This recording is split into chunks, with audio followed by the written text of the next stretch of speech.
Nehru park में संयुक्त किसान मोर्चा के बैनर तले किसान आंदोलन में मरे किसानों के प्रति 2 मिनट का मौन रख उन्हें श्रद्धांजलि अर्पित करते हुए किसान नेता व विभिन्न संगठनों के लोग।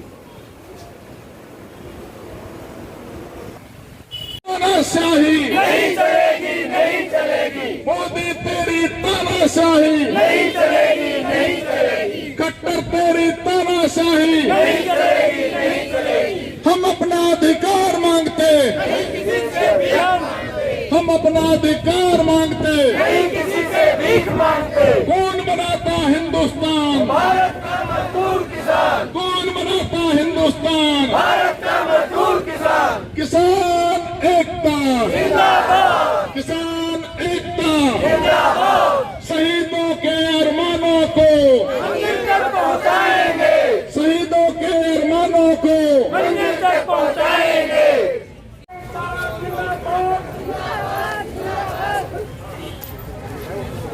किसान एकता, किसान एकता, किसान एकता, किसान एकता।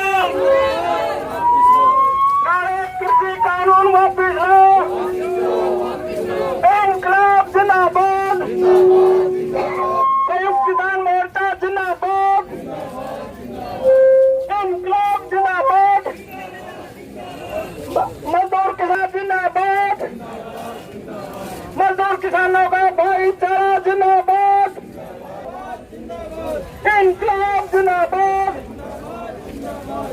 जी, आज ये काले झंडे दिखाकर धरना प्रदर्शन कर रहे हो, क्या कारण है? आज का कारण यह है कि रेवाड़ी जिले में कुछ महीना पहले मनोहर लाल खट्टर आए थे यहाँ पर, और उन्होंने कहा था कि भाई रेवाड़ी बड़ा शांत प्रिय है, यहाँ के किसानों के ऊपर तंज कसा था। आज मैं मनोहर लाल खट्टर को और इस बीजेपी सरकार को ये बताना चाहता हूँ कि ये रेवाड़ी की पब्लिक अब जाग चुकी है। अब जो बयान देना है तूने बीजेपी सरकार के नेताओं मंत्रियों, अब सोच समझ के यहाँ पर बयान देना। ये रेवाड़ी की जनता है, अब ये बाहर की जनता नहीं है। तो इसलिए आज बीजेपी सरकार को दिखाने के लिए आज ये संयुक्त मोर्चा के आह्वान पर हमारे वरिष्ठ नेता कामरेड राजेंद्र सिंह ने कुछ दिन पहले मेरे पास फोन किया कि संयुक्त मोर्चा की मीटिंग बुलाओ। हमने संयुक्त मोर्चा की मीटिंग बुलाई, इसलिए रेवाड़ी जनता की आई है। यहाँ पर हम जुलूस के रूप में और प्रशासन को चेतावनी देंगे कि ये रेवाड़ी की जनता अब जाग चुकी है। और जी, काले झंडे दिखाकर जुलूस निकाल रहे हो, क्या कारण? आज ये संयुक्त किसान मोर्चा की तरफ से जो केंद्र की सरकार ने जबरन पार्लियामेंट को बाईपास करके कोरोना काल में जो देश के किसानों के ऊपर अडानी अंबानी के स्वार्थ में उनकी लूट के लिए जो काले कानून पास किए थे, आज उनके विरोध में किसान आंदोलन को पूरे 9 महीने हो गए। आज केंद्र सरकार को हम सचिवालय के ऊपर काले झंडे लेकर उसको धिक्कारने के लिए, धिक्कार करने के लिए जाएंगे कि धिक्कार है केंद्र की सरकार जिसने जनता को कुर्सी पर बैठाया और आज अडानी अंबानी के गोद चली गई और इस देश के किसान मजदूरों को, आवाम को जो लूटने का काम कर रही है।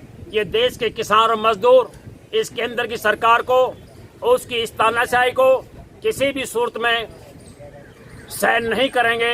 यह आंदोलन रेवाड़ी की जनता जो बंजर भूमि बता रहा था मनोहर लाल खट्टर, आज हजारों किसान और हमारी माँ और बहनें इकट्ठी हुई है। रेवाड़ी बार के वकील यहाँ इकट्ठा हुए हैं। यह आंदोलन आगे बढ़ेगा। आज हमारा धिक्कार प्रदर्शन सफल है। देखिए, किसान इनकी कुटिलता और काले कारनामों के खिलाफ अपना अस्तित्व बचाने के लिए पिछले 9 महीने से विभिन्न बोर्डों पे है और वो इनकी गैर जिम्मेदारान हरकत के कारण से है। देश का किसान देश की राजधानी दिल्ली में जाना चाह रहा था, उनको विभिन्न मोर्चों पे रोका गया है, उनको बदनाम करने का प्रयास किया गया है। अब से पहले 600 से ज़्यादा किसानों की शहादत हो चुकी हैं।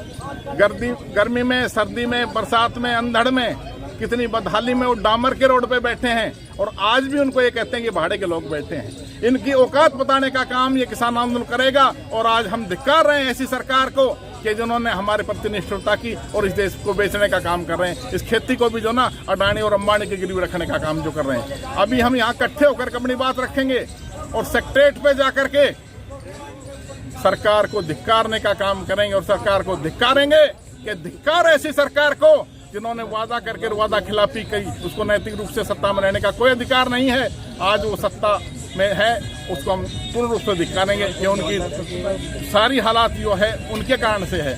आज देश में जो हाहाकार है, चाहे वो मजदूर भाइयों के उसमें है, चाहे वो कर्मचारी भाइयों के उसमें है, चाहे वो इस देश के संसाधनों को बेचने का है, चाहे छोटे व्यापारी हैं, आम आदमी में किस तरह हाहाकार है। आम आदमी अपनी आजीविका के चक्कर में जो ना इनके यहाँ चला आजाद हो रहा है और ये चाहते हैं कि देश को पे उन पूंजीपतियों को बैठा करके उनकी रहनुमाई में जिंदा रहें, उनकी कृपा पे जिंदा रहे देश और उनके सहारे इनकी सत्ता बरकरार रहे। लेकिन ऐसा संभव नहीं है। जब वो सत्ता पे बिठाना जानते हैं तो उससे उतारना भी हम जानते हैं। अभी देखना, ये किसान आंदोलन कई चीज़ों की जन व्यवस्था का बदलाव करेगा और निश्चित रूप से इस किसान आंदोलन से तमाम देश के वर्गों को, तमाम सभी वर्गों को, इस देश को बहुत बड़ी उम्मीद है। क्योंकि इस देश की रेल को भी बचानी है, इस देश के बैंकों को भी बचाना है, इस देश की LIC भी बचानी है, इस देश के BSNL भी बचाना है। इस देश का सारा वो ढांचा जो पिछले 70 साल में खड़ा किया, उस देश को जो ना बचाने का काम ये किसान आंदोलन करेगा। आप देख रहे हो कि बैंक कर्मचारी 10 लाख 2 दिन बेचारे हड़ताल करके रह लिए।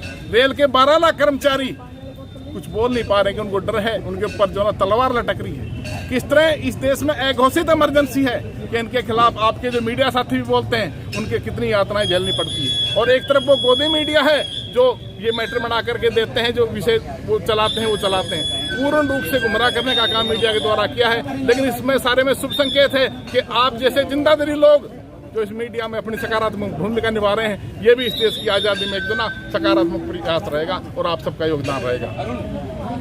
बहादुर सिंह जी, आज ये पूरे प्रकरण पर क्या कहना चाहेंगे जो धरना प्रदर्शन चल रहा है? जय हिंद, जय जवान, जय किसान। ये रेवाड़ी की तरफ से संयुक्त किसान मोर्चे को एक समर्थन समझिए। जिस प्रकार से जो अफवाहें फैलाई जाती है कि दक्षिणी हरियाणा में इस तरह का कोई आंदोलन नहीं, तो आप देख सकते हैं दक्षिणी हरियाणा के किसान भी कि संयुक्त किसान मोर्चे के साथ में और एक ये धिक्कार रैली निकाली जाएगी, सचिवालय तक जाएगी। मतलब सरकार को धिक्कार देने का यही है कि 9 महीने से किसान बैठे हैं लेकिन सरकार ने कोई सुनवाई नहीं की, तो तीनों कानून वापस कराने के लिए ये रैली निकाली जाएगी।